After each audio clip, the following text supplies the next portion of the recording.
Continuando com os exercícios de correções do ciclo ideal de compressão, vamos resolver o exercício número 2. O enunciado do exercício diz: calcular a vazão máxima de um compressor alternativo lubrificado monocilíndrico. Considere as correções adequadas.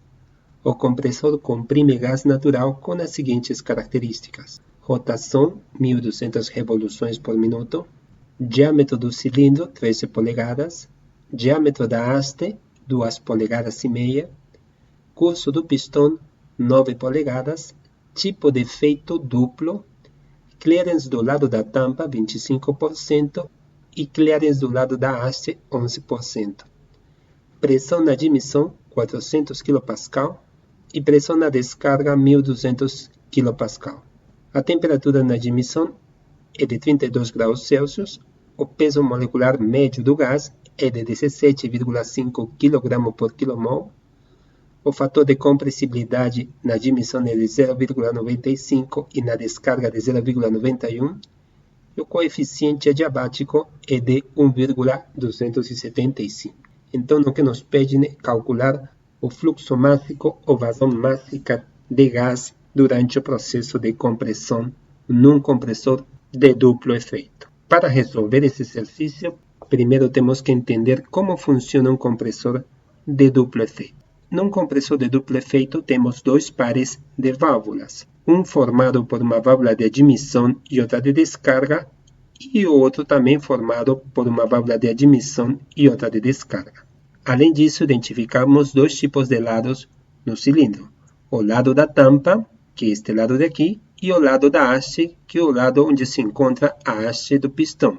No primeiro momento, quando o pistão se retrai para o lado esquerdo, assim que o gás atingir a pressão de admissão, a válvula de admissão se abre, permitindo o preenchimento do lado do cilindro correspondente à tampa do pistão.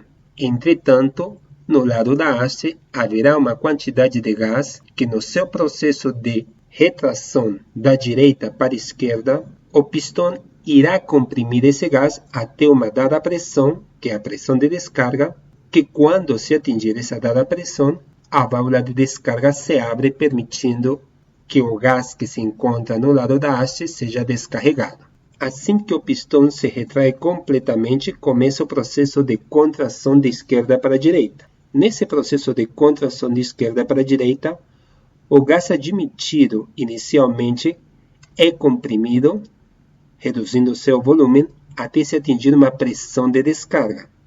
Quando a pressão de descarga é atingida, a válvula de descarga se abre, permitindo que o gás seja descarregado. Entretanto, o volume de gás ocupado no lado da haste inicialmente irá se expandir, baixando sua pressão até uma pressão de admissão, e a partir desse momento, a válvula de admissão do lado da haste se abre, permitindo a entrada do gás no cilindro neste lado que corresponde ao lado da haste. Dessa forma, temos que o pistão pode admitir gás pelo lado da tampa e também pelo lado da haste e descarregar pelo lado da tampa e descarregar pelo lado da haste.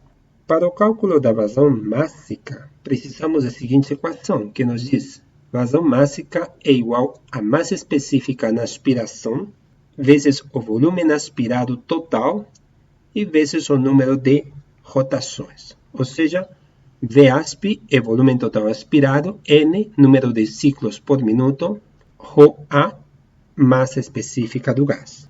A massa específica do gás é igual à pressão na admissão vezes o peso molecular do gás sobre o fator de compressibilidade do gás na aspiração vezes a constante universal dos gases ideais e vezes a temperatura do gás na admissão.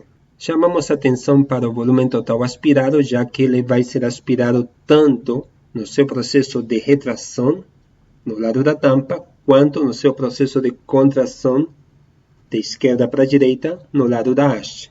Esse volume aspirado total vai ser igual ao volume aspirado no lado da tampa, mais o volume aspirado no lado da haste. Ao mesmo tempo, o volume aspirado no lado da tampa é igual ao volume efetivamente aspirado no lado da tampa vezes a eficiência volumétrica do lado da tampa, mais o volume efetivamente aspirado no lado da haste, vezes a eficiência volumétrica no lado da haste. Então, sabemos como funciona um cilindro de duplo efeito e vamos proceder a calcular inicialmente o volume do lado da tampa. O volume do lado da tampa é calculado utilizando uma equação que corresponde ao volume de um cilindro, que não é nada mais do que π, diâmetro do cilindro ao quadrado, vezes o percurso S sobre 4.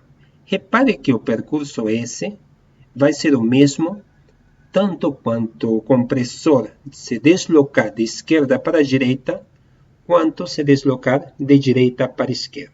Pelos dados do enunciado, sabemos que o diâmetro do cilindro são 13 polegadas, o diâmetro da haste são 2,5 polegadas e o curso do pistão, o S, é igual a 9 polegadas. Substituindo e encontrando finalmente o valor do volume do lado da tampa, sendo igual a 1.193,9 polegadas cúbicas. Da mesma forma, fazemos o cálculo do volume da haste, só que neste caso temos que subtrair o volume da haste. Isso é possível se conhecermos o diâmetro da haste. Então, será a subtração deste volume menos o volume da haste, que fica numa equação da seguinte forma. Volume do lado da haste igual a π vezes o diâmetro do cilindro ao quadrado menos o diâmetro da haste ao quadrado vezes o percurso sobre 4. Conhecemos todos esses valores. O diâmetro da haste são 2,5 polegadas. Encontramos o volume da haste de 1.149,8 polegadas cúbicas, que é um pouco menor que o volume do lado da tampa. Ok, coerente. Agora procedemos ao cálculo da eficiência volumétrica do lado da tampa. E para isso vamos utilizar a equação de eficiência volumétrica considerando todas as correções necessárias, como o fator de compressibilidade e a lubrificação do cilindro. Temos como dados do exercício o clearance do lado da tampa, que é 25%. Lembrando que o clearance é a folga, o espaço livre, que é o espaço entre a tampa, no caso do lado da tampa, e a parede final do cilindro, onde se encontram as válvulas de admissão e de descarga. E no lado da haste, será igual à parte posterior do cilindro, onde também temos válvulas de admissão e de descarga, e o lado oposto da tampa do pistão. Ambos são diferentes, enquanto que no lado da tampa temos um 25% de volume morto, no lado da haste temos um 11% do volume morto.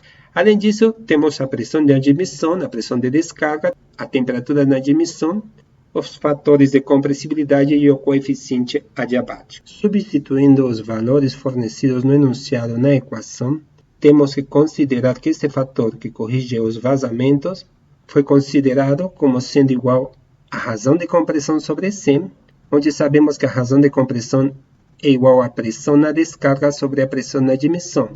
Só que temos que considerar que essas pressões são absolutas. Consequentemente, as pressões fornecidas no enunciado somamos a pressão atmosférica. Da mesma forma, na raiz quinta da pressão na admissão sobre a pressão atmosférica, somamos ao valor da pressão na admissão o valor da pressão atmosférica, que é 101,325 kPa. Também adicionamos como fator de correção o fator de compressibilidade na admissão e na descarga, como sendo 0,95 sobre 0,91. No caso do clearance, na admissão, pelo enunciado, sabemos que é 25%. Resolvendo essa equação, temos que a eficiência volumétrica do lado da tampa é de 0,6328. O mesmo fazemos para o cálculo da eficiência volumétrica do lado da haste, só que desta vez utilizaremos o clearance do lado da haste. A equação fica muito semelhante, a única coisa que é alterada é o 0,11, o resto permanece exatamente igual à parte anterior, e com isso encontramos uma eficiência de 0,8016.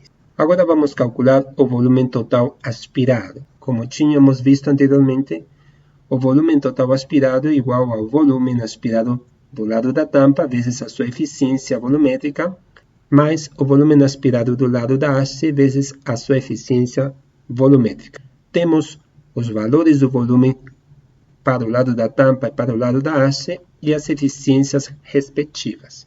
Substituindo esses valores e resolvendo essa equação, temos que o volume total aspirado é de 1.677,26 polegadas cúbicas. Entretanto, precisamos esse valor em metro cúbico. Então, uma polegada cúbica é igual a 1,63 vezes 10 a menos 5 metros cúbicos.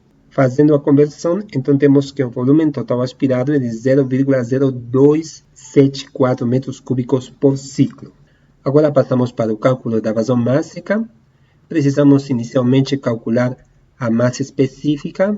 Para isso, sabemos que a pressão na admissão é de 400 kPa, o peso molecular de 17,5, o fator de compressibilidade na admissão é 0,95, a constante universal dos gases é de 8,314 e a temperatura na admissão é de 32 graus, mas que temos que considerar a temperatura absoluta, então simplesmente somamos o valor de 273,15. Resolvendo essa equação, encontramos que a massa específica é de 3,64 kg por metro cúbico. Além disso, temos o valor do volume total aspirado, que é de 0,0274 metro cúbico, e conhecemos o valor das rotações, ou do número de ciclos por minuto, que é igual a 1.200 revoluções por minuto, e uma revolução é um ciclo de compressão, e substituímos isso na equação do fluxo mássico, encontrando um valor em kg por minuto de 120,04 kg por minuto de gás comprimido em um cilindro de duplo efeito do tipo pistão.